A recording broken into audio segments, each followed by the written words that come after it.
প্রাক্তন যে মাননীয় মেয়র আছেন তাকে অপসারণ করা হয়েছে, কিন্তু আমাদের যারা কাউন্সিলর আছে তাদেরকে অপসারণ করা হয়নি। তার মানে আইনানুগভাবে তারা দায়িত্ব পালন করতে কোনো আইনগত বাধা নেই। তো তাদের সাথে আমি কথা বলেছি, যেহেতু কাউন্সিলরদের সাথে কয়েকটি জরুরি নাগরিক সেবা সম্পর্কযুক্ত, তার মধ্যে জন্ম মৃত্যু নিবন্ধন, জাতীয়তা মানে যে ন্যাশনালিটি সার্টিফিকেট, ওয়ারিশান সনদ, এরকম বেশ কিছু কাজ যুক্ত আছে।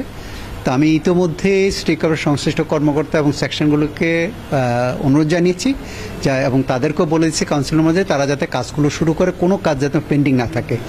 যদি দেখা যায় কোনো কাউন্সিলর দায়িত্ব পালন করতে পারছে না, পলাতক আছে, সেক্ষেত্রে আইনে বলা আছে পার্শ্ববর্তী যিনি কাউন্সিলর আছেন তিনি তার সেই দায়িত্বটি পালন করবেন। এবং আমি আইন অনুযায়ী প্রশাসকের দায়িত্ব পুরোপুরি মেয়রের দায়িত্ব। প্রতি মাসে যে সভা করার কথা আমি অতি দ্রুততম সময়ে কাউন্সিলরদের নিয়ে মিটিং করব। এবং আর ফাইনালি যেই ইতিমধ্যে 2টি কমিটি গঠন করা হয়েছে, কোনো অস্থায়ী কর্মচারী বা অস্থায়ী কর্মচারী অতিরিক্ত হয়েছে কিনা, বিধি বহির্ভূত নিয়োগ হয়েছে কিনা, স্থায়ী কর্মচারী থেকে দুর্নীতি বা অনিয়ম আছে কিনা, এগুলোর জন্য 2টা কমিটি কাজ করতেছে।